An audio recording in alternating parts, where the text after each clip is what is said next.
Shalom saudaraku, selamat pagi semuanya. Sebelum kita berolahraga, kita berikan dulu makanan rohani yang akan mempengaruhi seluruh tubuh dan jiwa kita.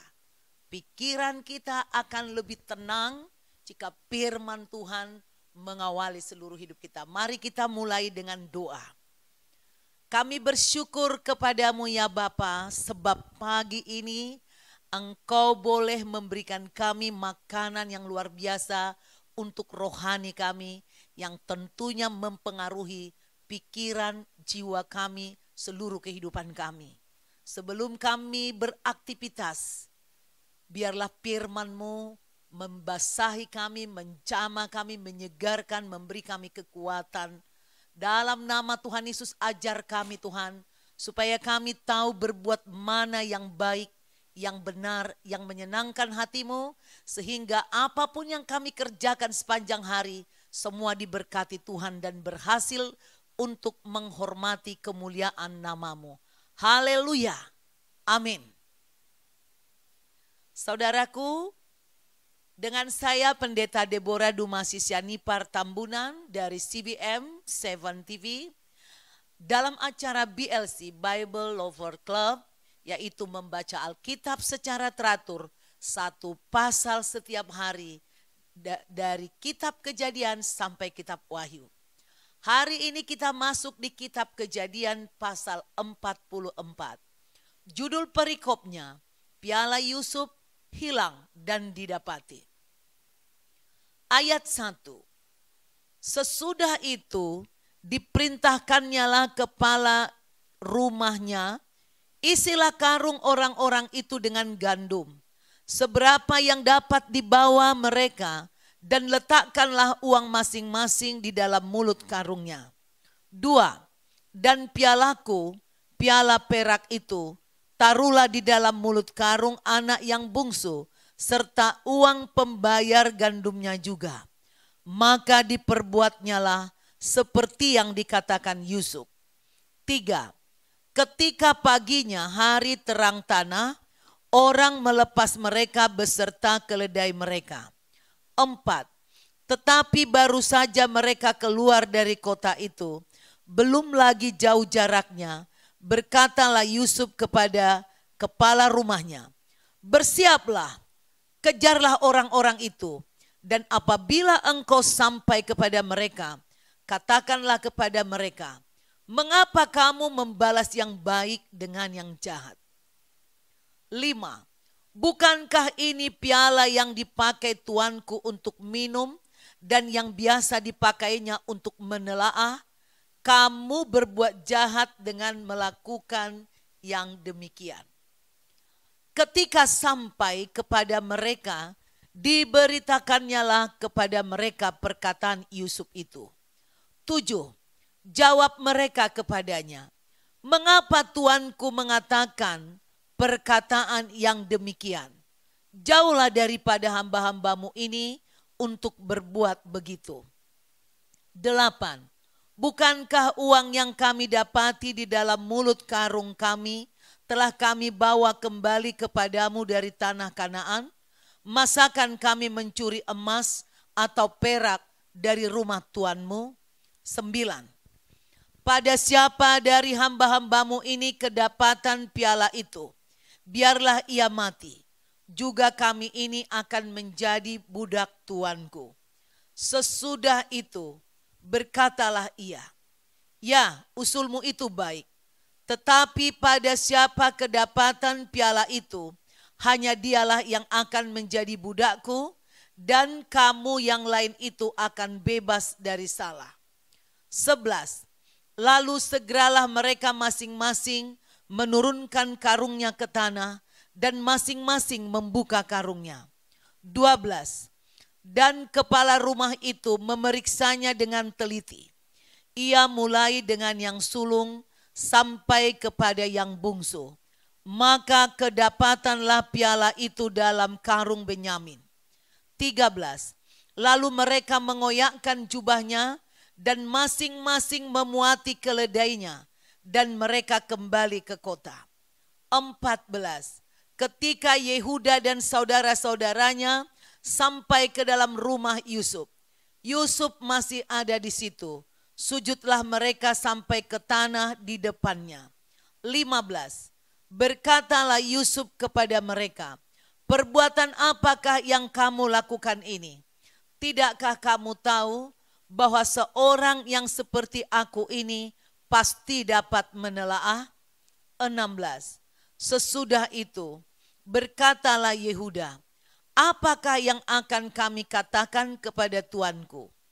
Apakah yang akan kami jawab? Dan dengan apakah kami akan membenarkan diri kami? Tuhan telah memperlihatkan kesalahan hamba-hambamu ini.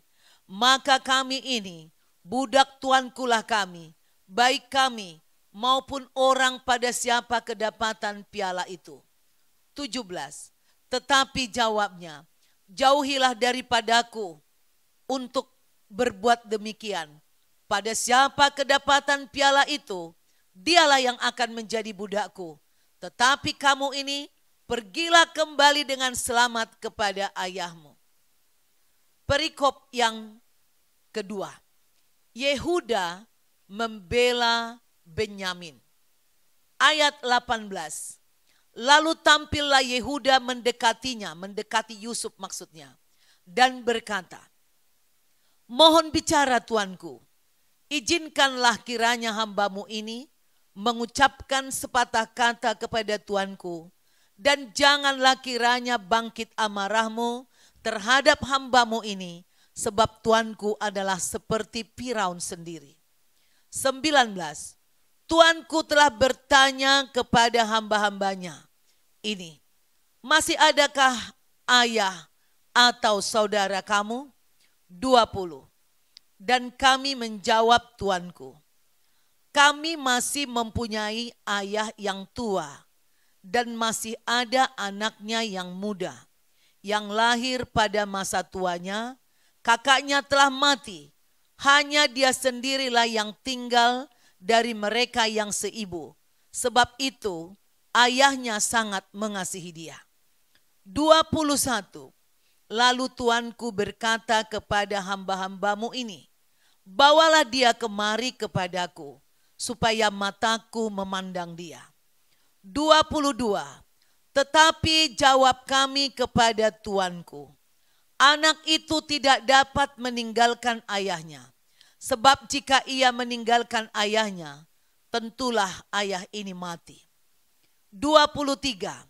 Kemudian tuanku berkata kepada hamba-hambamu ini, jika adikmu yang bungsu itu tidak datang kemari bersama-sama dengan kamu, kamu tidak boleh melihat mukaku lagi. 24. Setelah kami kembali kepada hambamu, ayahku, maka kami memberitahukan kepadanya perkataan tuanku itu. 25. Kemudian ayah kami berkata, kembalilah kamu membeli sedikit bahan makanan bagi kita. 26. Tetapi jawab kami tidak dapat pergi ke sana. Jika adik kami yang bungsu bersama-sama dengan kami, barulah kami akan pergi ke sana. Sebab kami tidak boleh melihat muka orang itu, apabila adik kami yang bungsu tidak bersama-sama dengan kami. 27. Kemudian berkatalah hambamu, ayahku, kepada kami, kamu tahu bahwa istriku telah melahirkan 2 orang anak bagiku. 28. Yang seorang telah pergi daripadaku dan aku telah berkata, tentulah ia diterkam oleh binatang buas, dan sampai sekarang aku tidak melihat dia kembali. 29. Jika anak ini kamu ambil pula daripadaku, dan ia ditimpa kecelakaan, maka tentulah kamu akan menyebabkan aku yang ubanan ini turun ke dunia orang mati, karena nasib celaka. 30. Maka sekarang apabila aku datang kepada hambamu ayahku dan tidak ada bersama-sama dengan kami anak itu, padahal ayahku tidak dapat hidup tanpa dia. 31. Tentulah akan terjadi Apabila dilihatnya anak itu tidak ada, bahwa ia akan mati, dan hamba-hambamu ini akan menyebabkan hambamu, ayah kami yang ubanan itu, turun ke dunia orang mati karena duka cita. 32. Tetapi hambamu ini telah menanggung anak itu terhadap ayahku dengan perkataan, jika aku tidak membawanya kembali kepada bapa, maka akulah yang berdosa kepada bapa untuk selama-lamanya. 33. Oleh sebab itu, baiklah hambamu ini tinggal menjadi budak tuanku, menggantikan anak itu, dan biarlah anak itu pulang bersama-sama dengan saudara-saudaranya. 34. Sebab masakan aku pulang kepada ayahku, apabila anak itu tidak bersama-sama dengan aku tidak akan sanggup melihat nasib celaka yang akan menimpa ayahku. Demikianlah pembacaan firman Tuhan dari kitab Kejadian pasal 44 ayat 1 sampai 34. Saudaraku, kemarin kita sudah paparkan bahwa anak-anak Yakub telah berkata-kata dengan Yusuf. Mereka diundang makan, dan setelah itu karung tempat membawa makanan yang mereka beli disuruh sama Yusuf untuk diisi anak buah Yusuf untuk melakukan suatu jebakan. Lalu saudaraku, setelah mereka jauh, belum seberapa jauh, Yusuf memerintahkan anak buahnya untuk mengejar saudara-saudaranya. Dan di ayat 9 ada perkataan dari Yehuda mengatakan demikian. Pada siapa dari hamba-hambamu ini kedapatan piala itu, biarlah ia mati. Juga kami ini akan menjadi budak tuanku. Nah, di satu sisi kita melihat konsekuensi ya daripada perkataan Yehuda. Dia seorang yang sudah berubah, dia seorang yang sudah berani berkorban, berani bertanggung jawab untuk kata-katanya, untuk janjinya kepada ayahnya bahwa dia akan membawa kembali pulang adiknya Benyamin. Saudaraku, tapi kita diingatkan kepada perkataan Yakub ketika Laban mertuanya memeriksa semua barang-barang mereka ketika mereka melarikan diri dari Aram Mesopotamia, saudaraku.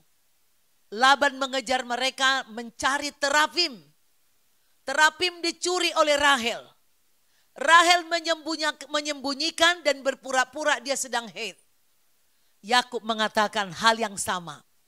Kepada siapa kau dapati barangmu, biarlah dia mati. Ini kok Yehuda bisa mengucapkan sumpah. Ini kata-kata kutuk. Ya, bisa kata-kata kutuk itu turun juga, saudaraku. Lalu saudaraku, setelah dicari digeledah semua, ternyata piala itu ditemukan di dalam karung daripada Yusuf. Akhirnya mereka menyerah, mereka semua memutar balik jalan kembali lagi ke kota, ke istana daripada Yusuf. Di ayat 18 dikatakan, lalu tampillah Yehuda mendekati Yusuf. Mohon bicara tuanku, izinkanlah kiranya hambamu ini mengucapkan sepatah kata. 3 abangnya di atasnya, Yehuda adalah keempat. Ruben tidak memiliki keberanian. Simeon dan Lewi pun tidak ada, tapi Yehuda.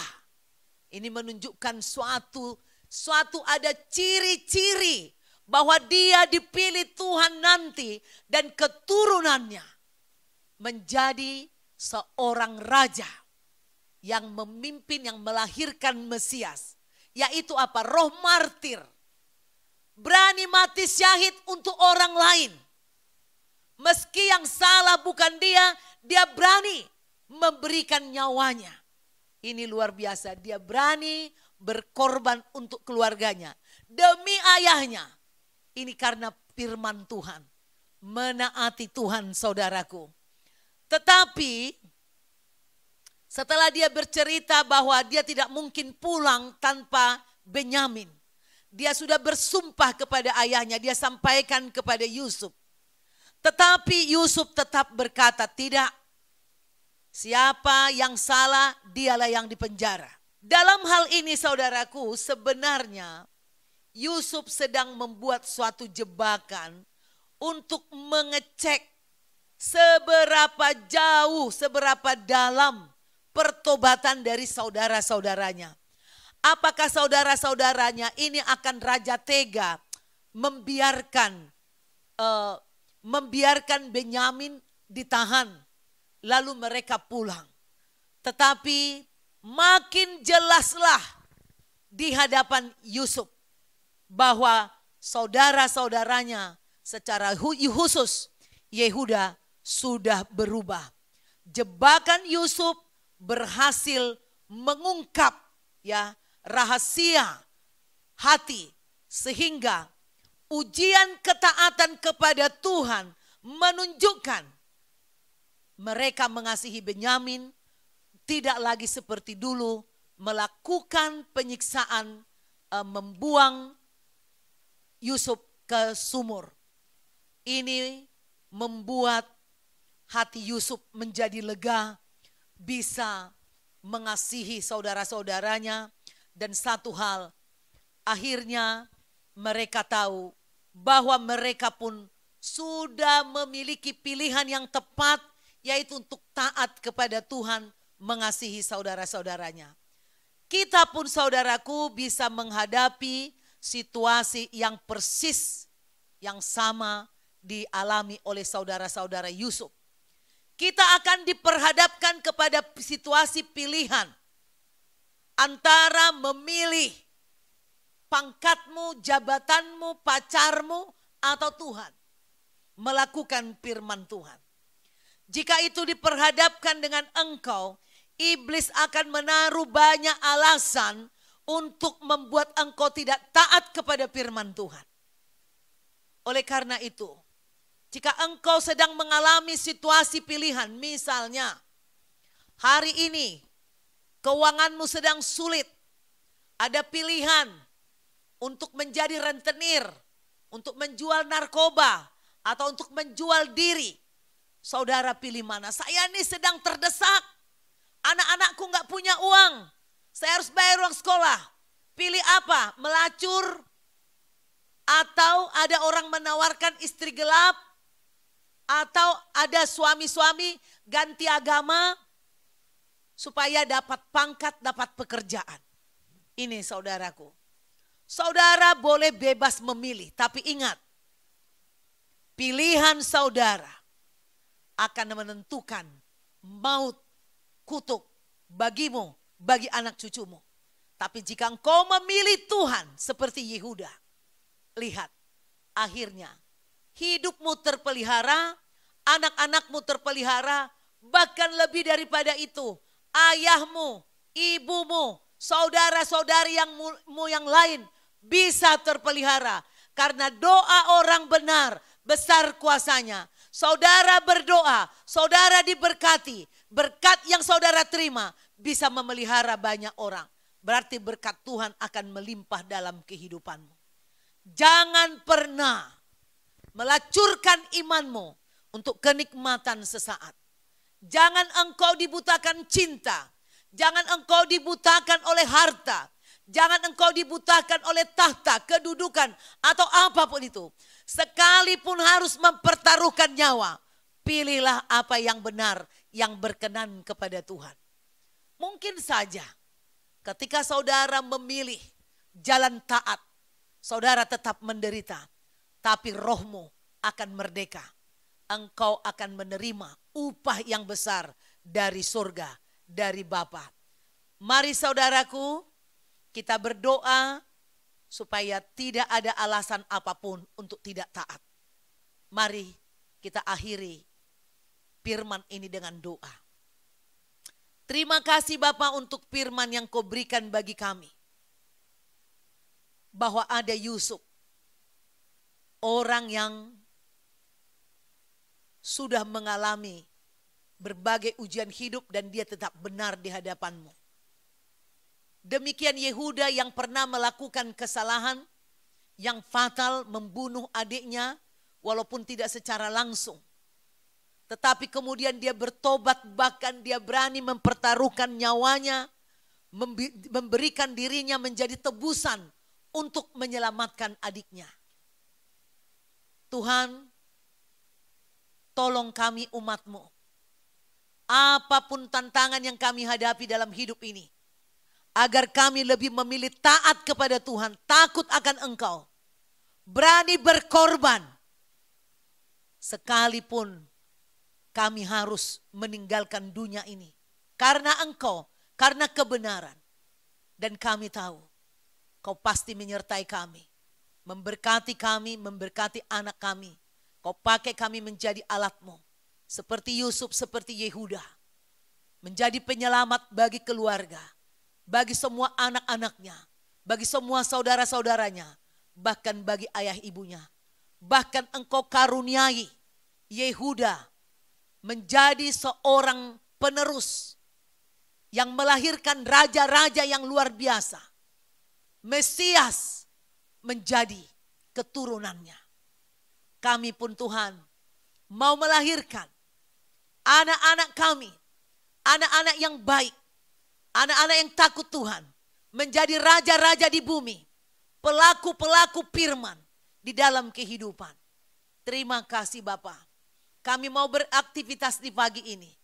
Kami tahu Tuhan menyelamatkan kami. Tuhan menjaga kami. Tuhan memberkati langkah kami. Di dalam nama Tuhan Yesus, bersama Yesus, kami memulai aktivitas kami. Haleluya. Amin. Amin. Amin. Saudaraku, jika engkau terberkati dengan pembacaan kitab ini, satu hari satu pasal, bagikanlah ini kepada orang lain melalui YouTube. Saudara klik di YouTube, buka YouTube, klik CBM 7 TV, kejadian 1, kejadian 2, kejadian 3, terserah. Saudaraku, jika saudara sudah dapatkan, saudara lihat di situ ada like, ada subscribe, ada share, ada komen. Saudara komenlah, saudara like, subscribe bagi yang belum. Kirim kepada banyak orang, jangan kapok mengirim, dibaca nggak dibaca, nanti Roh Kudus akan menggerakkan orang itu untuk membacanya. Dan saudara diberkati Tuhan karena engkau sudah menjadi pelaku amanat agung. Demikian saudaraku, sampai jumpa besok pagi. Tuhan Yesus memberkati. God bless you.